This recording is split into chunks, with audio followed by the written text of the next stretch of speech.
많은 곳에서 찬양이 참 흘러나왔으면 참 좋겠습니다.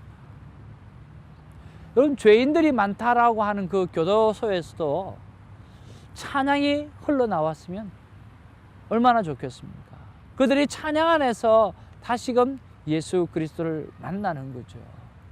하나님의 역사는 상황에 있는 것이 아니라 그 상황 속에 역사하시는 하나님이 계실 때 가능한 거거든요. 오늘 사도 바울이 오늘 다메섹을 향해서 달려갈 때는 오늘 예수 그리스도를 핍박하는 사람을 붙잡기 위해서 간 거죠. 거기에 하나님이 역사적으로 개입하신 거죠.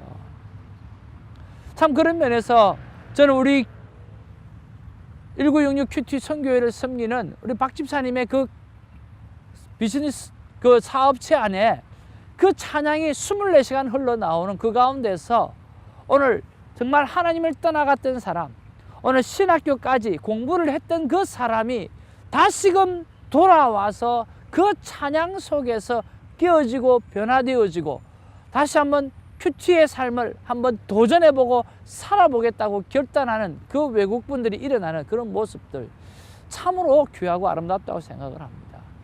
우리의 가정에도 24시간 찬양이 흘러나왔으면 좋겠고요. 우리의 직장에도 24시간 하나님의 찬양이 드러났으면 참 좋겠어요. 저와 여러분들이 오늘 삶으로 그리고 찬양으로 또 삶의 모습들로 하나님 앞에 영광 올려드리는 우리들이 되었으면 참 좋겠습니다. 이번에 때를 얻든지 때를 못 얻든지 오늘 또 말씀하셨던 것, 어제 말씀하셨던 것처럼 오늘 하나님께서는 피할 길을 주시기 때문에 담대하게 걱정하지 말고 염려하지 말고 전도하라고 이야기하는 것처럼 오늘 정말 임 선교사님의 그 나눔방에 400 몇십 명이 되는 그 나눔방에 큐티 영상을 딱 올렸는데 많은 분들이 저에게 연락이 와서 하시는 말씀이 저는 큐티를 다 큐티 나눔방이니까 다 잘 하시는 분인 줄 알았어요. 그게 아니라 목사님 큐티 영상을 보게 되어지니까 다시 큐티를 시작했으면 좋겠습니다. 또 큐티를 하고 싶은데 하다가 중간에 그만둔 게 너무 많습니다. 어떻게 하면 다시 시작할 수 있을까요? 목사님 나에게 도움이 필요합니다 라고 또 연락이 오시는 분이 계셨어요. 그리고 그분에게 6가지 키고리 영상을 보내드리면서 이 영상을 계속해서 반복하면서 여러분 보시고 오늘 큐티를 회복하기를 바라고, 큐티의 핵심은 하는 것이 아니라 오늘 내가 하나님과의 친밀한 관계가 회복되어지는 오늘 릴레이션십이 목적이다라고 말씀을 드렸어요. 그런 면에서 오늘 우리가 조금 전에 말씀드렸던 대로 어떤 장소이든지 간에 오늘 우리 안에 찬양을 하나님 앞에서 올려드림으로 영광을 올려드리고, 어떤 누구이든지 간에 오늘 우리에게 믿는 사람 같아도 오늘 콰이어 타임을 모르는 사람이 너무 많아요. 오늘 우리 주위에는 많은 사람이 교회를 다녀요. 그런데 매일 하나님의 말씀과 함께 친밀함을 가지는 사람은 별로 없어요. 그러니까 우리는 전도할 대상이 없는 것이 아니라 만나는 사람마다 모두가 다 전도의 대상이에요. 그들을 향해서 신앙생활이라고 하는 것은 교회를 다니는 것이 신앙생활이 아니고, 신앙생활이라고 하는 것이 그냥 예수님을 아는 게 신앙생활이 아니라, 신앙생활이라고 하는 것은 정말 예수님과 내가 어떤 관계를 가지고 있고 그 관계의 깊이가 더해져 가는지 안 가는지, 그것이 바로 신앙생활이라고 하는 것을 우리의 삶으로 알려주고 우리의 큐티 생활로 알려주어야 한다는 거죠. 여러분, 널브러져 있습니다. 나가서 때를 얻든지 못 얻든지 어떤 장소이든지 간에 오늘 하나님 앞에서 영광을 올려드리는 아름다운 전도의 삶이, 선교적 삶이 우리 안에 넘치기를 주님의 이름으로 축복합니다. 할렐루야. 6월 27일 수요일입니다. 사도행전 9장 32절로 43절까지의 말씀이 오늘 본문의 내용입니다. 오늘 본문을 보면 정말 하나님께서 놀랍게 치유하시는 두 사건이 기록되어져 있습니다. 오늘 32절에서 35절에 보면 베드로가 루다에 사는 에니야, 즉 8년 동안 중풍병으로 앓았던 여인이죠. 를 고침으로 말미암아 복음이 전해지는 내용이 기록되어져 있어요. 33절에 보니까 거기서 에니야라 하는 사람을 만나매 그는 중풍병으로 침상 위에 누운 지 8회라 라고 말하고 있죠. 34절에 보니까 베드로가 이르되 에니야야, 예수 그리스도께서 너를 낫게 하시니 일어나 내 자리를 정돈하라 한데 곧 일어나니 라고 말씀하고 있어요. 자, 그리고 36절에서 43절에 또 한 번의 기적이 일어나고 있는데, 여러분, 기적 중에 이런 기적은 하나님만이 할 수 있는 기적이에요. 어떤 기적일까요? 바로 죽은 자가 살아나는 그러한 기적이죠. 오늘 이것은 생명을 탄생시켜 주셨던 하나님만이, 생명을 창조하셨던 하나님만이 할 수 있는 기적이죠. 그와 마찬가지로 오늘 그 하나님의 영이 오늘 사도들에게 임하고 그 하나님의 영이 사도의 삶 가운데 예수 그리스도의 이름으로 선포되어지게 되어질 때, 여러분, 죽은 자도 일어나게 되어지는 놀라운 일을 경험하게 된다라고 하는 거죠. 바로 하나님이 하시는 사역이에요. 생명의 주관자만이 할 수 있는 사역이 오늘 사도들을 통해서 막 일어나는 것을 보게 되었습니다. 자, 오늘 36절에 43절에 보면 욥바에서 선행과 구제를 많이 했던 여자, 자, 다비다, 즉 번역하면 도르가라고 하는 그 여인의 죽은 시체를 베드로가 살려내니까 온 욥바에 소문이 나서 그들이 예수를 그리스도로 영접하게 되는 그런 일들이 기록되어져 있다라고 하는 거죠. 자, 오늘 36절에 보니까 욥바에 다비다라고 하는 여제자가 있으니 그 이름을 번역하면 바로 도르가라, 그렇게 말하고 있고요. 그가 선행과 구제하는 일이 심히 많더니라고 말씀하고 있어요. 그때 병들어 죽음에 시체를 씻어서 다락에 누이니라. 병들어 죽어서 이제 시체까지 다 씻어 가지고 다락에 누인 상태라고 하는 거지요. 그리고 난 다음에 오늘 오늘 사도 베드로가 오늘 그를 살리는 내용이 나오는 거예요.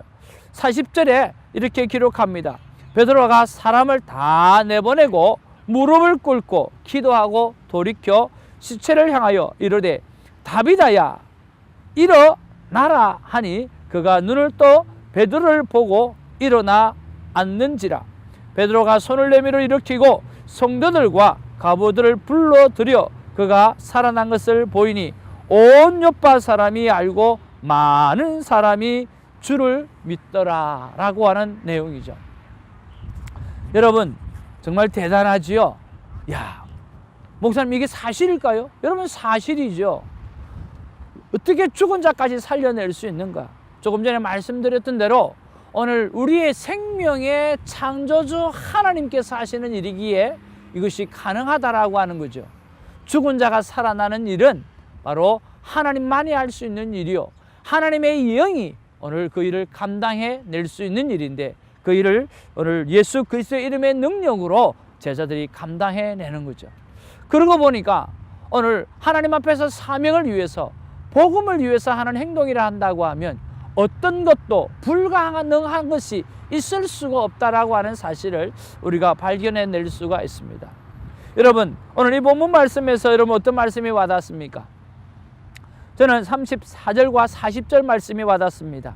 34절에 보니까 에니야야, 예수 그리스도께서 너를 낫게 하시니 라고 이야기하는 것과 40절에 시체를 향하여 이르되 다비다야, 일어나라 하니 그가 눈을 떴다 라고 이야기하고 있습니다. 그러면 하나님께서 무엇을 본문을 통해서 주기를 원하시는가? 나에게 진정으로 주고 싶어 하는 것, 약속하시는 것은 오늘 태정아, 복음을 위한 일이라고 한다고 하면 어떤 일도, 심지어 죽은 자를 살리는 것까지도 내가 행할 테니 너는 외치고 또 외치라, 다니고 또 다니라고 말씀해 주시는 거죠.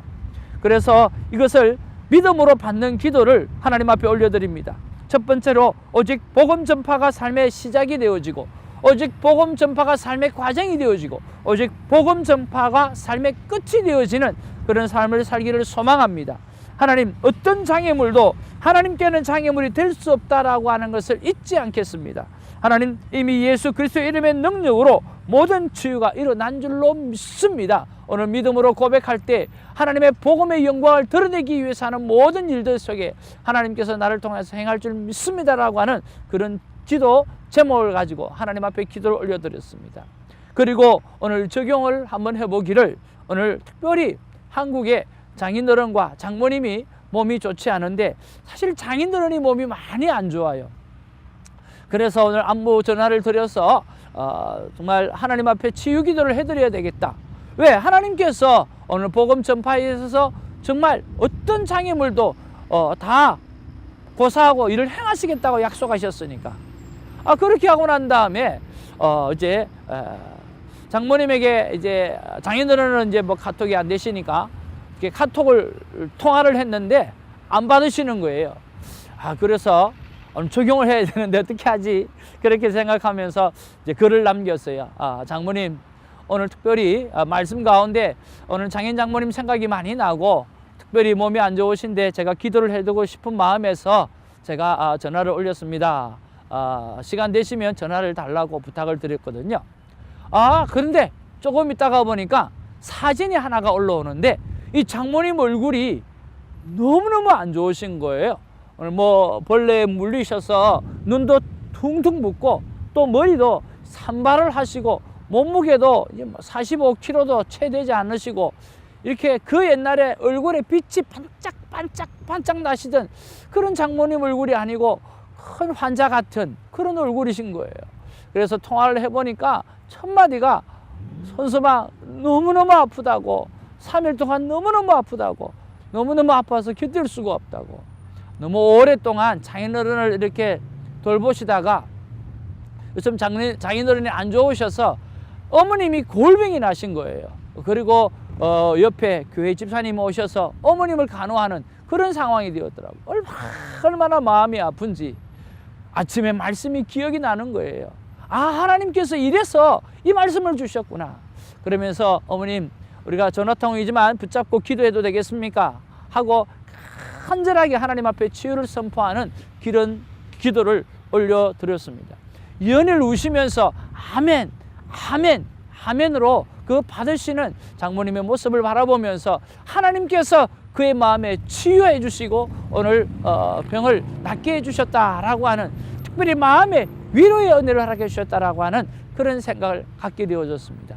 저는 이것이 하나님의 손길이요, 하나님의 기적이고 하나님께서 우리를 향한 준비된 삶이라고 말씀하고 싶습니다. 사랑하는 성도 여러분, 우리가 콰이어 타임을 할 때 아무것도 아닐 수도 있다는 생각을 할 수 있어요. 그저 몇 구절 말씀 보는 게 아니에요. 그 속에서 하나님의 약속의 말씀을 붙잡고 그 약속이 내 것이 될 수 있도록 기도하고, 그리고 움직이는 아름다운 삶을 살아드림으로 말미암아 말씀이 내 삶의 시작이요, 과정이요, 끝이요, 삶의 전부가 될 수 있도록 애쓸 수 있는 저와 여러분 되어지기를 주님의 이름으로 축복을 드립니다. 성령이 이끄시는 아름다운 열매가 풍성해지기를 바라면서 기도합니다. 사랑과 은혜가 충만하신 아버지, 고맙고 감사를 드립니다.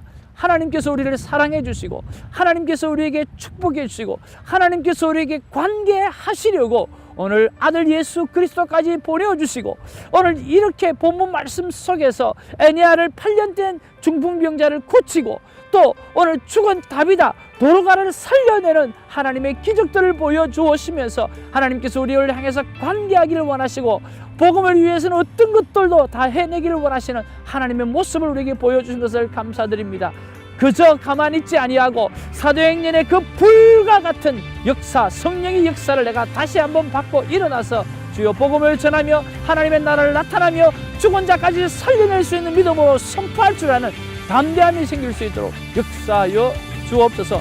말씀이 삶의 시작이요, 말씀이 삶의 과정이요, 말씀이 삶의 끝이 될 수 있도록 우리를 붙잡아 주시기를 바라옵고 예수님의 이름으로 기도하옵나이다. 아멘.